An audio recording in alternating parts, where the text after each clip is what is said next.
The wind had swept fiercely through the valley on that particular day. Yet, what it revealed was not merely fragmented timber or dispersed foliage.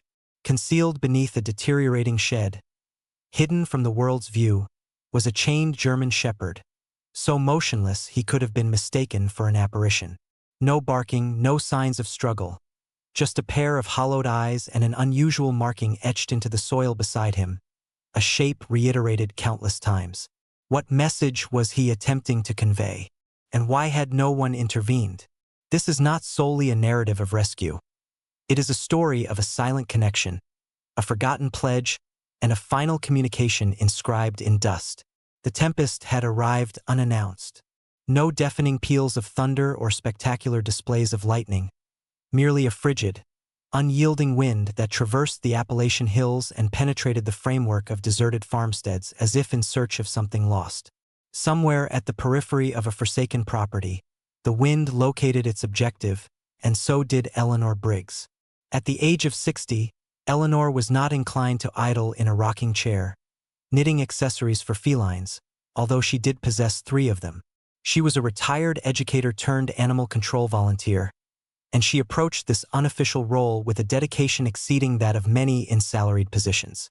When a remote neighbor reported a peculiar sound emanating from a dilapidated property, something between a howl and a whisper, she did not await reinforcements.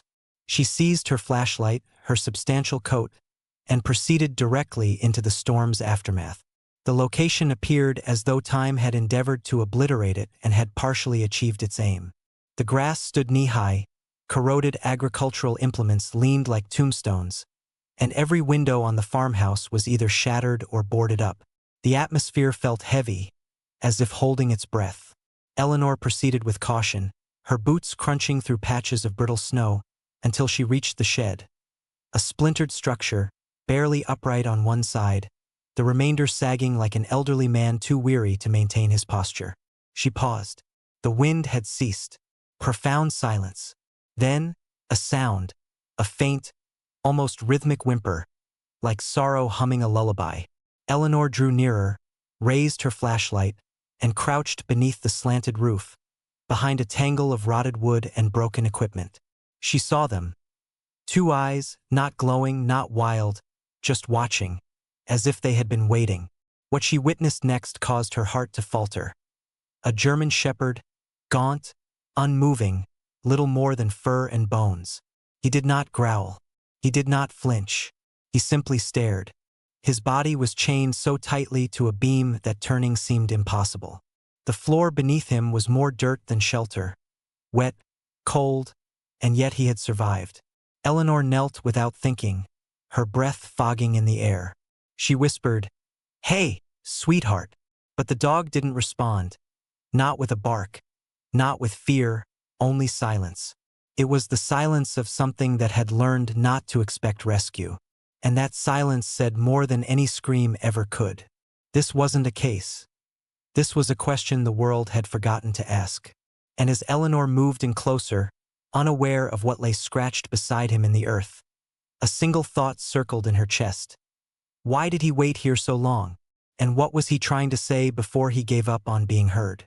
Eleanor's intuitions were keen, yet even she had not anticipated the profound impact on her heart, as if it had been forcefully struck against a solid surface.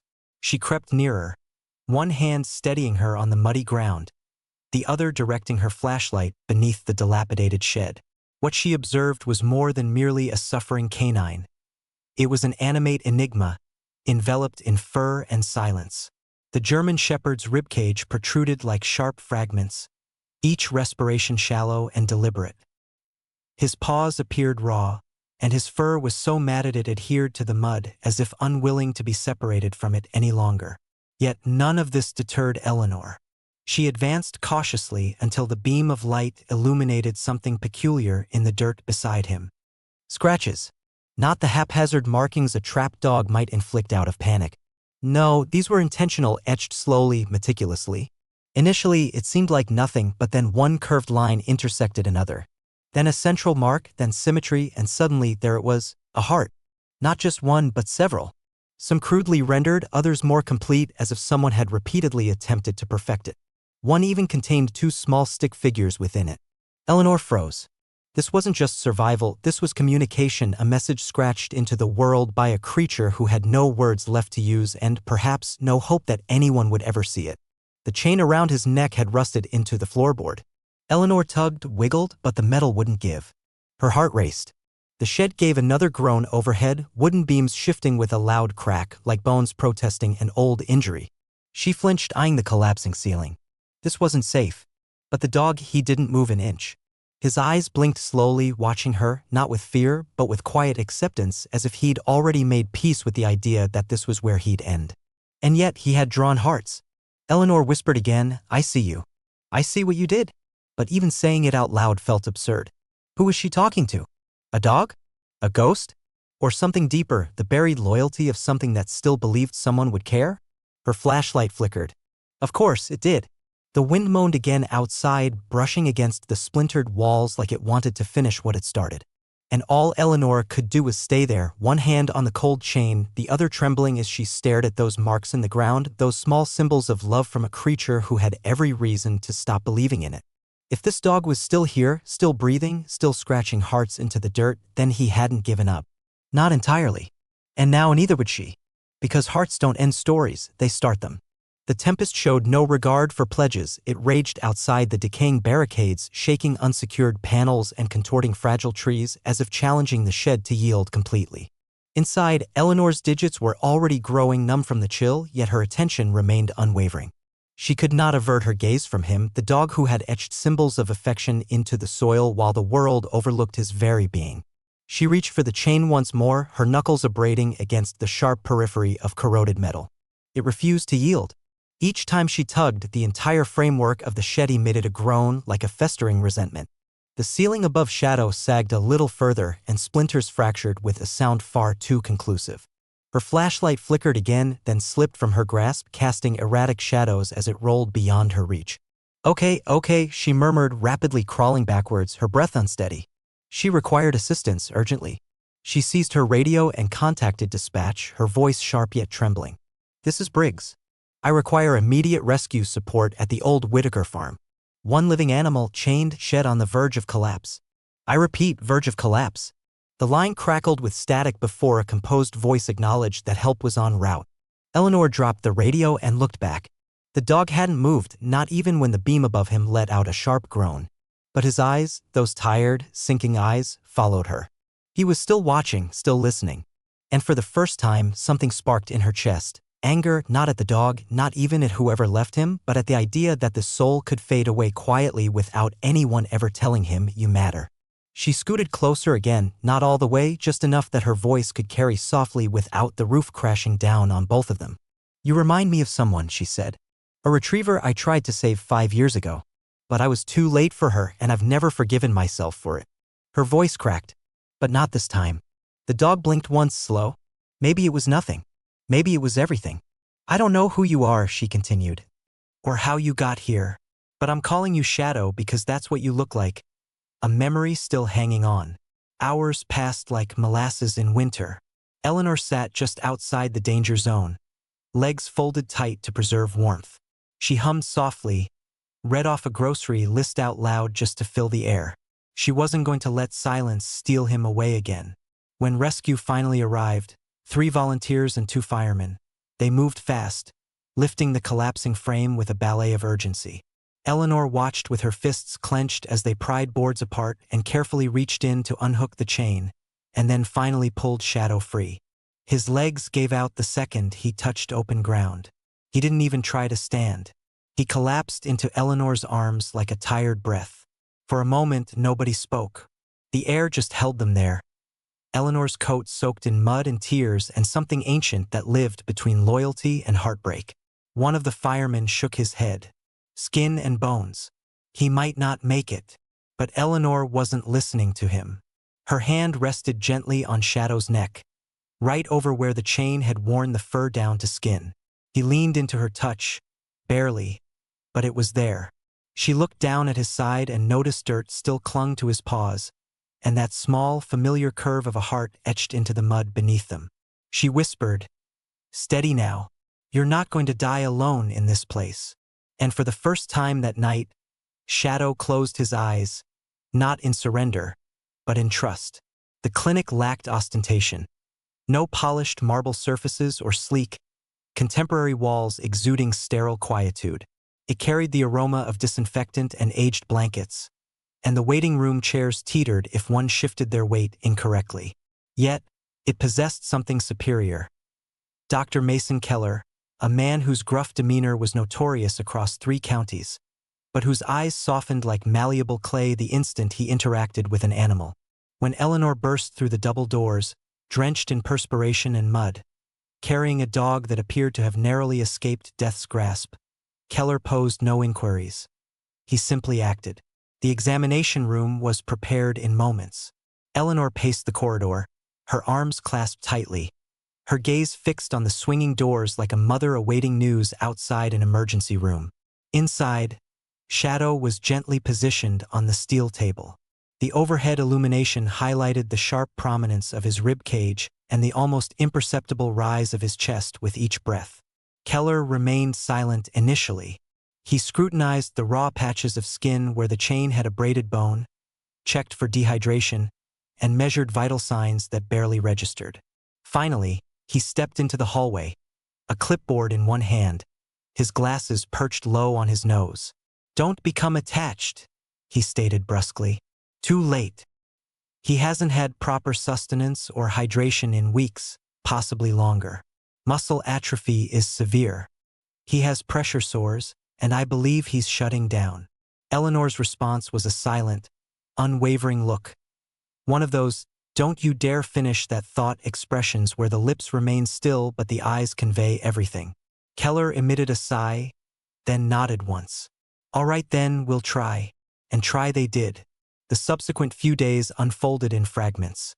Syringes of fluid, measured portions of food, slow, assisted respiration. Eleanor did not depart. She slept in the old Buick parked out front, brought coffee to the nurses, and slipped poems beneath Shadow's kennel door. One day it was a line from Frost, another a haiku she composed on the back of a grocery list. Each note concluded with "stay." It was on the 4th morning that a significant change occurred. Keller emerged with a paper cup and an inscrutable expression. He moved. Eleanor blinked. Moved. Lifted his head. Just a little, but enough. She hurried inside, not anticipating anything spectacular. And yet, there he was, Shadow, lying weak but awake, his eyes a touch more alert. His tail didn't wag, but it twitched just once. Enough to say, "I heard you." The nurses began calling him the Carver. Someone had relayed Eleanor's story about the hearts scratched into the dirt. It spread like wildfire across the clinic, then across social media. People started dropping off toys, blankets, little dog-shaped cookies in the shape of what else? Hearts. One child mailed in a drawing titled "The Brave Dog Who Loved." It hung above his kennel now, laminated and slightly crooked. Shadow's kennel wasn't just a place of recovery anymore, it was a shrine, a space soaked in quiet love and loud belief, a daily reminder that survival is sometimes less about science and more about someone simply refusing to let go. And Shadow, he stayed through the pain, through the fear, through the invisible war no one else could see. He stayed because someone finally whispered back into the dark and said, "I'm still here." Just as Shadow's physical condition began its slow ascent towards improvement, the question that had troubled Eleanor since the instant she discovered him persisted unrelentingly. Who had abandoned him there? Merely saving his life was insufficient. She felt compelled to comprehend the circumstances. Closure was not solely for humans, it was for the silence that resided within that dog's eyes. Silence invariably harbors a narrative, it merely awaits an individual courageous enough to listen. That individual proved to be Katie, Eleanor's 29-year-old niece, a part-time podcaster and full-time aficionado of curiosity. Equipped with a camera bag, a steaming thermos of hazelnut coffee, and a moral compass unerringly directed towards injustice, she arrived in town, prepared to unearth answers like a hound with an instinct for culpability. The property where Shadow had been located, according to county documentation, belonged to a man named Joel Whitaker, a military veteran, a recluse, a name seldom uttered in recent years, yet still possessing sufficient gravity to quiet a room when mentioned. Katie commenced her inquiries where all sound investigative efforts begin, the local eatery. Joel, the cook remarked, sliding a plate of eggs onto the counter without looking up, had a dog, I believe. A large one, a shepherd. Used to sit on his porch as if they were mutually guarding each other. Used to. Katie pressed. Hasn't been seen in over a year. Passed away last spring, I think. No funeral, no visitors. A quiet man. Carried a lot of pain. It was the same account everywhere. A man who had served his nation returned altered and gradually faded like a photograph exposed to sunlight. But always, invariably, with a dog by his side. Katie's subsequent destination was the sheriff's department. Official records narrated a story no one had voiced aloud. Joel had contacted animal control once, 5 years prior, not to lodge a complaint, not to relinquish an animal, merely to inquire about the fate of a dog if its owner were hospitalized. That was the extent of it. The file concluded there.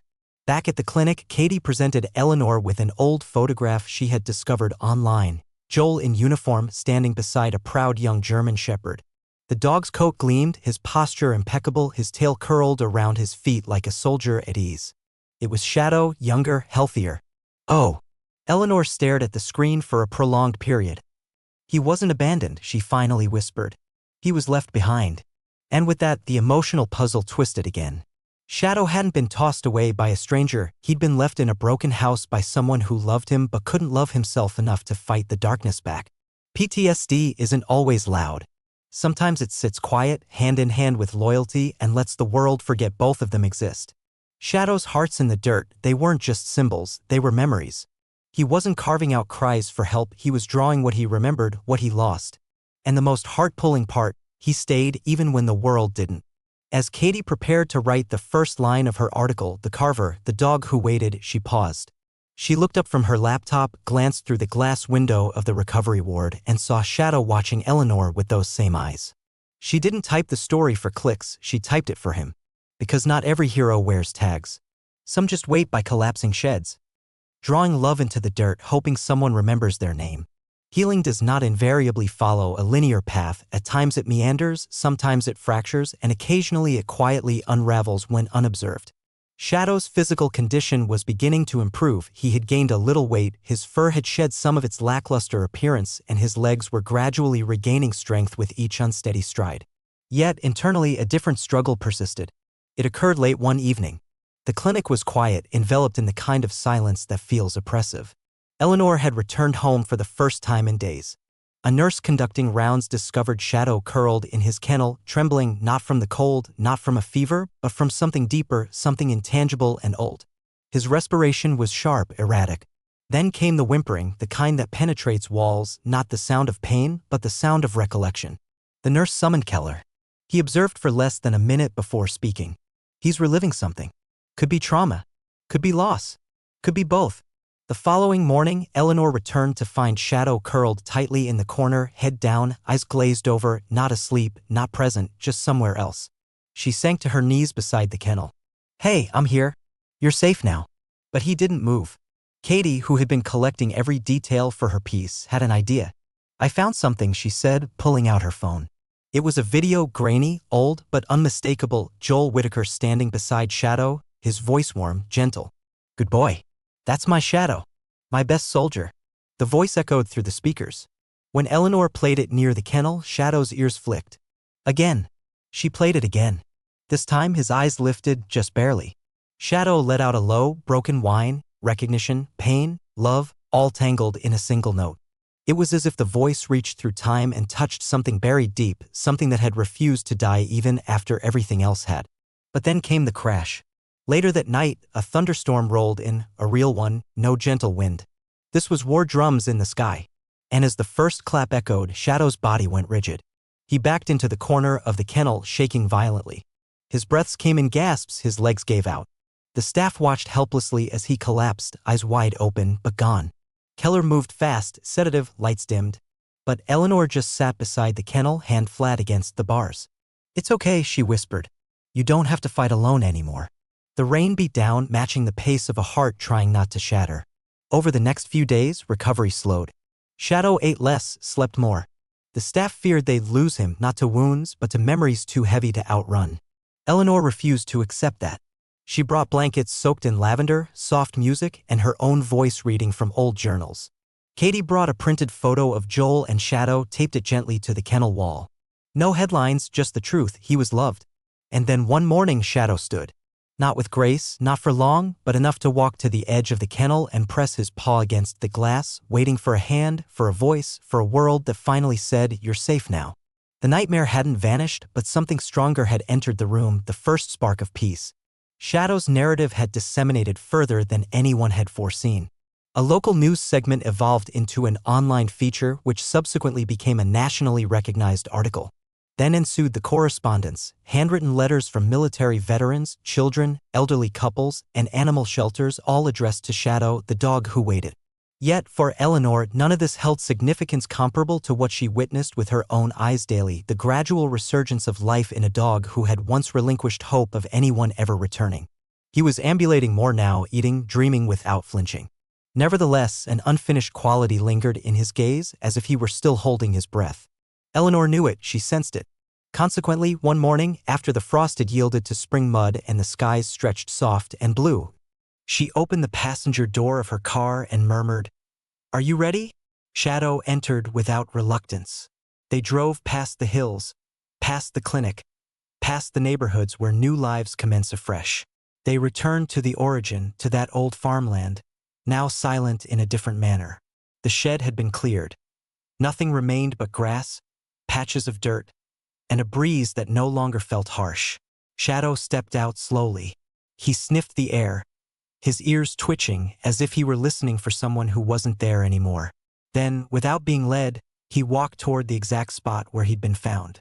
Eleanor didn't say a word. He stood still for a moment. Then, gently, he lowered himself to the ground.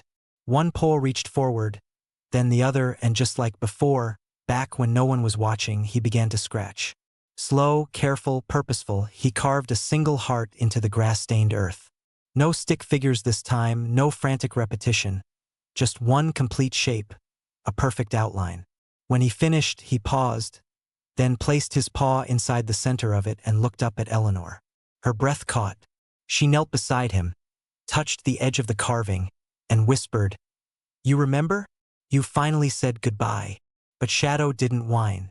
He didn't lick her hand or look back at the house. He stood, and for the first time in what felt like a lifetime, he walked forward, not toward the past, but toward the open field ahead. Eleanor followed, a quiet smile chasing her tears. That evening, Shadow curled at the foot of her bed for the first time. No more kennel, no more clinics, no more waiting. Later that week, Eleanor planted a small sign in the dirt near the old shed's foundation. No plaque, no grand words, just a wooden heart, hand-painted by Katie, with 2 words etched into the middle: "He stayed." Because some stories don't need speeches. They just need to be felt. And Shadow, he didn't just survive.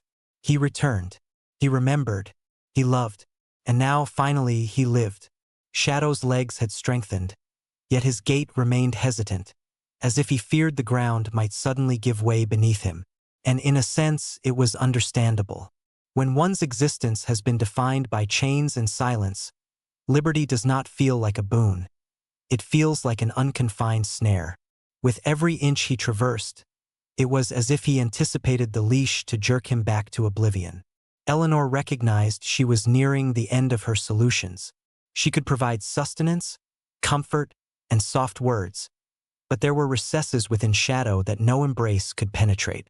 Consequently, she contacted someone who comprehended that type of unseen conflict.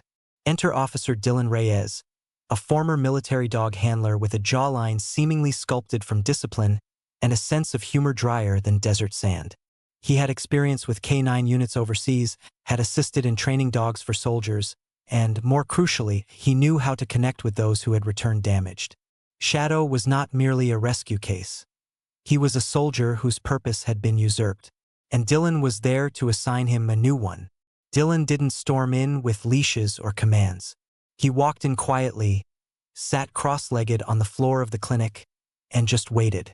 No eye contact, no pressure, just presence. It took 35 minutes before Shadow moved. Not much, just a slight tilt of the head. But it was enough. The next day, Dylan returned with a pouch of chicken jerky and a short leash. No words, just 2 fingers tapped on the floor. Here. Shadow stared.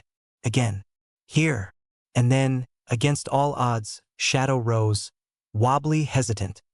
But he walked those 3 small steps. Dylan didn't cheer, didn't pet. He just nodded and whispered, "Attaboy, good soldier." That evening, Shadow stood by the clinic door, waiting for what no one could say. Maybe for the next order. Maybe just to be noticed. But something had shifted. He wasn't just surviving anymore. He was looking for purpose. Over the next week, Dylan ran simple drills. Not to train Shadow, but to reconnect him with the pieces he'd buried. Stay. Sit. Eyes on me. Each command wasn't a trick. It was therapy in disguise. Shadow responded slowly but surely. His tail wagged. Not high, not fast, but enough to say, "I remember this. I remember who I was." One day, in a moment that froze time for everyone, Dylan whispered the words, "Come home." Shadow stepped forward. Everyone watching, Eleanor, Katie, the clinic staff, just stood there, tears threatening to spill. Because it wasn't just about Shadow obeying, it was about reclaiming a part of himself that had been locked under the shed. From that day forward, Shadow began following Eleanor from room to room. At night, he curled beside her chair, resting his head near her feet. During storms, he no longer panicked. Instead, he'd glance at the photo of Joel, still taped to the kennel, then settle with a sigh, like the thunder was just weather now, not war. Healing doesn't always shout. Sometimes it whispers through wagging tails, patient voices, and the simple rhythm of a heartbeat learning to trust again. Shadow hadn't just learned new commands, he'd finally learned what it meant to stay.